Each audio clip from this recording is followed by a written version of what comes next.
बिस्मिल्लाहिर्रहमानिर्रहीम। अस्सलाम वालेकुम students, I am Mohammad Fawad Malik और आज का जो हमारा आर्टिकल है that is free and force oscillation. ठीक है, आइए देखते हैं जी स्टूडेंट्स। तो ये ऑसिलेशन की दो टाइप्स हैं जो कि आज हमने डिस्क्राइब करनी है। उसमें से एक का नाम है फ्री ऑसिलेशन और दूसरे का नाम है फोर्स ऑसिलेशन। तो उसके लिए पहले एक एग्जांपल देखिए स्टूडेंट्स। ये हमारे पास एक सिंपल पेंडुलम है जो कि इनिशियली रेस्ट पोजीशन में है। हम इसको मीन पोजीशन से एक्सटर्नल फोर्स अप्लाई करके किसी एक्सट्रीम पोजीशन तक ले जाते हैं और एक्सट्रीम पोजीशन के ऊपर जाने के बाद हम इसकी अप्लाइड फोर्स को रिमूव करते हैं तो system under the action of restoring force और इनर्शिया ऑसिलेट करना शुरू कर देता है। स्टूडेंट्स, हमें यह बात पता है कि रीस्टोरिंग फोर्स सिस्टम की इंटरनल फोर्स होती है। अब अगर एक हार्मोनिक ऑसिलेटर रीस्टोरिंग फोर्स और इनर्शिया के अंडर ऑसिलेट करता है तो इस तरह की ऑसिलेशन को हम क्या नाम देते हैं? फ्री ऑसिलेशंस का नाम देते हैं। आइए स्टूडेंट्स इसकी डेफिनेशन लिखते हैं।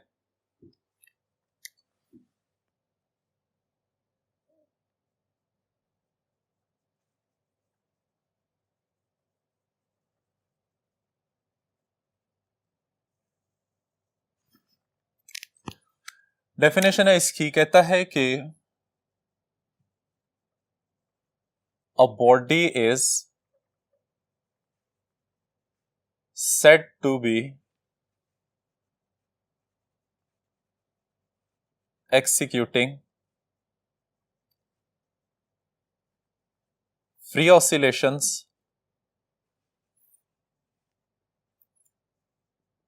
if it oscillates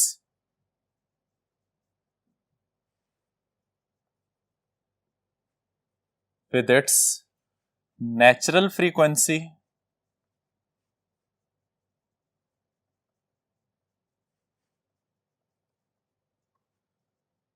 without interference of an external force।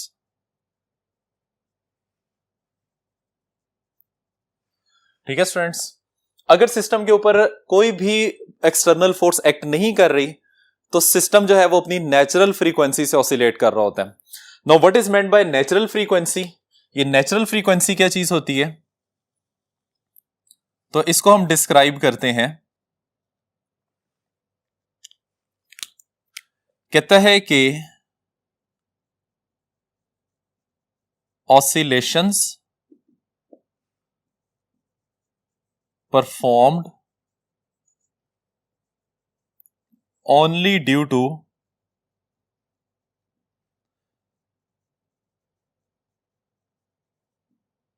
restoring force and inertia।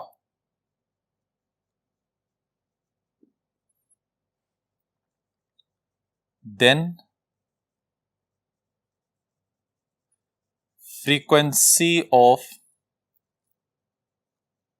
oscillation is known as natural frequency।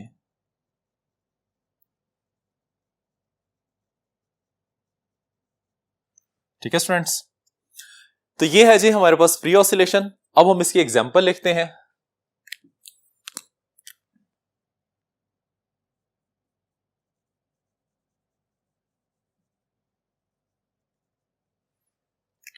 Example इसकी आ जाएगी,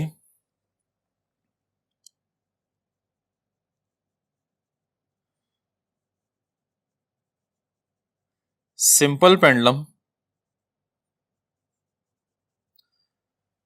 when displaced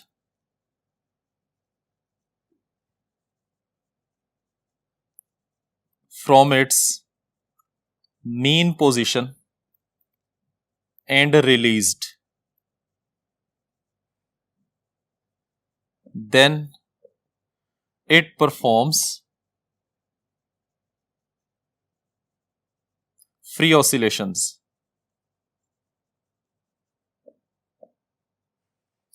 ठीक है स्टूडेंट्स, अब हम इसकी सेकेंड टाइप को डिस्क्राइब करते हैं which is known as force oscillation.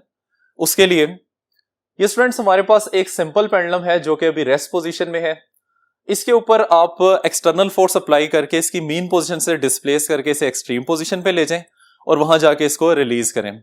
Release करने के बाद ये ऑसिलेशन करना शुरू कर देता है, ठीक है।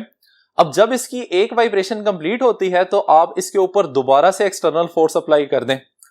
फिर जब इसकी वाइब्रेशन कंप्लीट होगी आप इसके ऊपर फिर से फोर्स अप्लाई कर दें और ये प्रोसेस एज इट इज चलता जाए।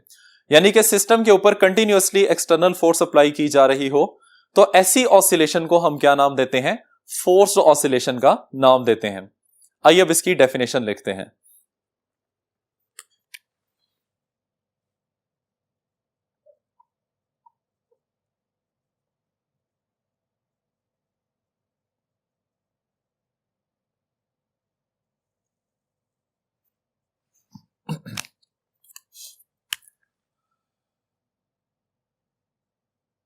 If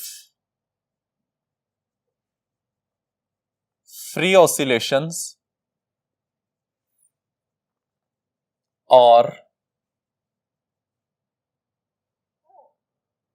subjected to some external force, then forced oscillations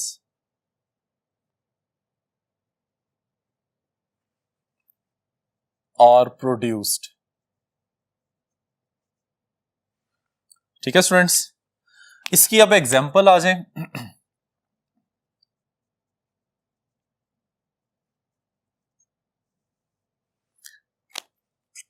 example में फर्स्ट एग्जाम्पल इसकी आ जाएगी। If mass of pendulum is struck repeatedly,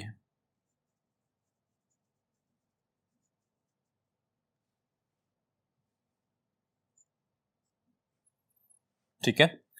second one,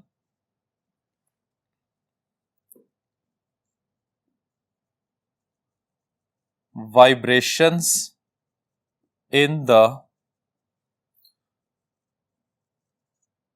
floor of factory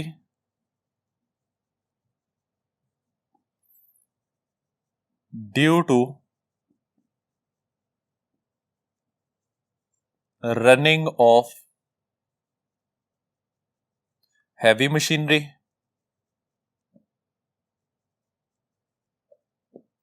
और थर्ड आ जाएगी loud music. This is also the example of the forced oscillation. अब students, एक ऐसा system जिसके ऊपर आप एक्सटर्नल फोर्स अप्लाई करके उसको ऑसिलेट करवा रहे हो, इसको एक और नाम भी दिया जाता है जिसका नाम होता है ड्रिवन हार्मोनिक ऑसिलेटर, ठीक है। आइए इसकी डेफिनेशन लिखते हैं।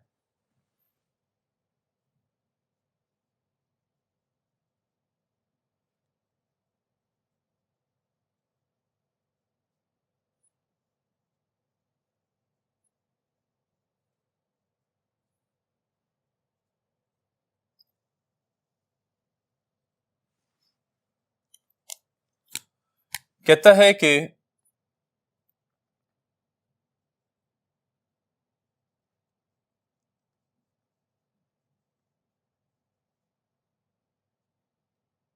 an oscillating system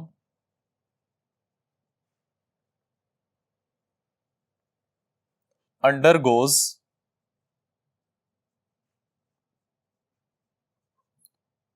forced vibration is called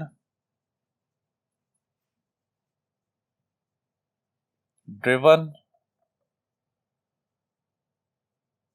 harmonic oscillator.